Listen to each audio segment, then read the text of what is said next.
How to fix Apple ID two-factor authentication problem. To fix the Apple ID's two-factor authentication problem, first of all, try to get an offline verification code.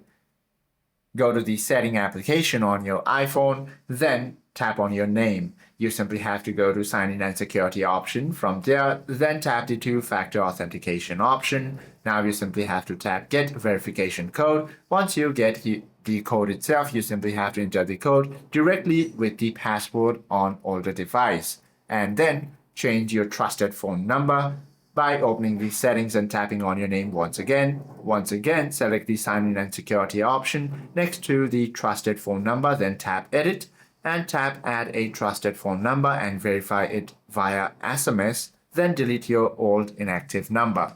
And this is how you can fix the Apple ID's two-factor authentication problem. Hope this video helps you out a lot. If you have any questions or queries, do comment down below.